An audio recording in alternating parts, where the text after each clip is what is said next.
Wow, this is wild, surreal, kind of like my whole life lately. Can I take a moment and say, I manifested this? I actually studied here. I used to walk through these corridors thinking, what am I even doing with life? Well, here we are, mic in hand, not to give you all a perfect answer, but tell you a story. Hi, I'm Afshan. I am 24 years old, a mixed martial arts athlete, an 8-time undefeated national champion, and I recently brought home silver at the World Championships. But I'm also a softie, a spiritual misfit, and also a dancer to Kuttu songs. So yeah.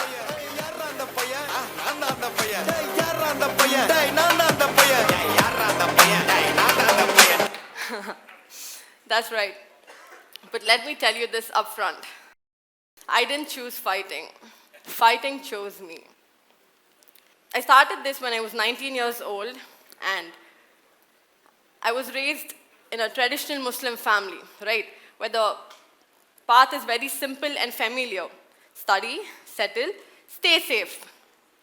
But there was this calling from within. Movements have always been there in me, and it was a calling, and it said, this is yours. MMA is far more than a sport. It wasn't just about kicks and punches, it was instinct. It was just being present and facing fear and moving anyway.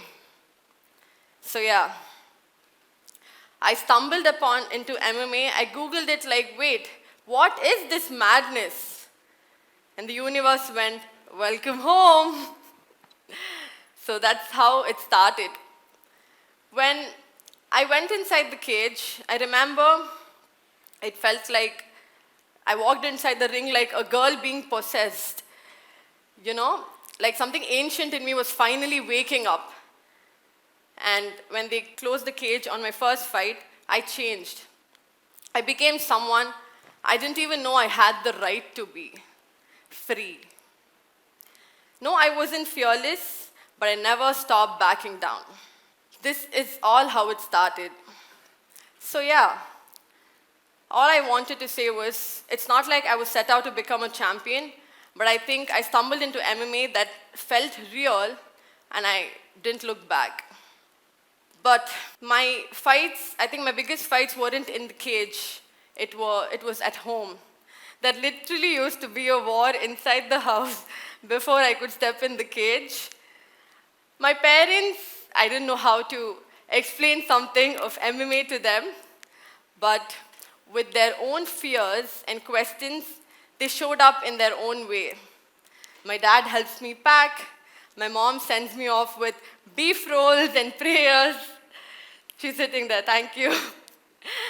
So yeah, I think it was the kind of quiet love that meant everything, even though it's not said out loud, right?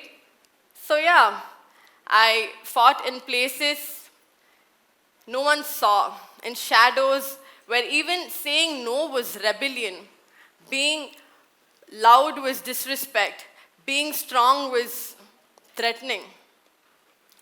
But I didn't stop being quiet, because the world taught me how to sit, dress, behave, except for everything, apart from being bold and brave and courageous. But I told them, and everyone was questioning, like, what is this sport? Isn't it male, isn't it for boys? And, what are you doing in this sport? And no, it's not for girls. They told me this isn't for girls like you. And I looked at them and told them, maybe I have a little fight in me after all. So yeah, there was a time where I couldn't eat. I couldn't sleep. I moved cities just to breathe. But nationals, worlds, Asians, I fought girls who could literally break your arm like in a snap like a biscuit. So if you know, you know. Matilda, I'm looking at you. So there's this girl I fought at the World Championship, and one day before my fight with her, I'm watching her fight, and she pulls an arm bar on a girl, and she got up, her arm was literally broken in two halves. I was scared, but I still went in. Because that's what strength is. It's not loud, it's not cocky. Strength is breath. It is crying on the floor, tying your hair up, and saying, yo, let's go, let's do this. Strength was crying on that bathroom, throwing up, showing up on a world stage with a busted eye, and putting my gloves on, holding my Indian flag loud and proud, and winning every damn fight that came my way.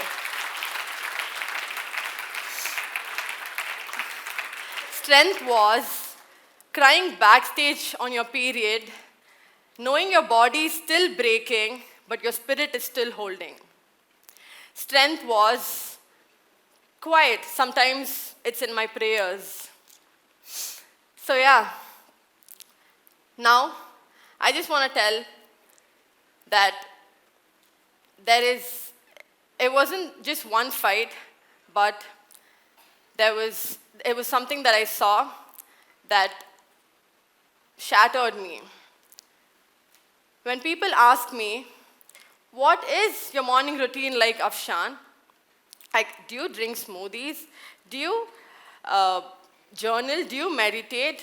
I'm like, bro, I blast to Kutta songs at full volume and shadow box in my living room. That's my therapy. That's my war cry. Because when the world tries to shut you down, I want to tell them that, no, this isn't a battle. This isn't just one battle, but I think I'm fighting for everyone who's living through me and everyone who's set out to become champions in their own way. Like I said, something that happened that shattered me, it wasn't one fight, it was what I saw. It was silence so loud that it broke people. I saw girls question their own pain. I saw grooming passed off as mentorship. I saw victims get blamed. I saw power used as a weapon. So, no, I didn't want to post anything about it. I wanted to do something about it. So I started a movement. It's called Awake. It's not just a movement, it's a mirror. So I want to announce it on this speech that I've begun a movement where we teach what school don't teach. And I teach what self-defense really is. We hold workshops, we teach what grooming is, power dynamics, and manipulation is. We teach what consent really means. Because when it happened to someone I loved, I snapped. I said, not anymore. And that inspired me to start this movement, because I believe we were not born to be groomed. We were born to rise. With all of this, despite everything here, today, I'm standing in front of you all with everything I carry, living my life boldly, loudly, and unapologetically. Because the bravest thing I ever did wasn't throwing a punch. It was telling the truth. So yeah, I just want to conclude by saying that, I romanticize life at every level, the good, the bad, the chaotic, the wild, the unknown, all of it, right? I think we were not born to be taught anything, but I think we were just born to rise like phoenix. And I think you know, we were uh, meant to be present. And when people talk about innovation and evolution, we all think AI, blockchain, startup, tech startup, and all of that stuff, right? But I think innovation and evolution can be anything like breaking a generational silence. So, yeah, if anyone tells you you're too much, too loud, too angry, just know that you are just becoming. And speaking of breaking generational silence, I want to talk about 3 important people, actually 4. My mom, who has not just raised a fighter, I think she became one. She'll always be my wind beneath my wings. And my dad, grounded, loyal, and quite fierce in his own way, right? But he always shows up in his own way. I am who I am because of them, and I think it's not just of what they taught me, it's of who they were. And my sisters, I have 2 beautiful sisters.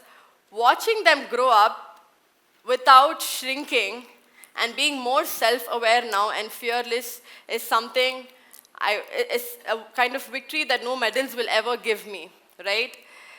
So yeah, and my grandmom, I have to talk about her. Everyone tells me I've taken after her. She was one hell of a woman. Maybe I am her, but I am her in this generation. Maybe I am her where I am evolving and I have the chance to unlearn a lot of things that she didn't. Maybe I am her and I carry her fire, but with freedom. Stand tall, even if your knees shake. Speak up, even if your voice cracks. Because that's what that matters. If you leave me right now, I can go have a panic attack. But I am not going to back down. Never did, never will. Thank you so much.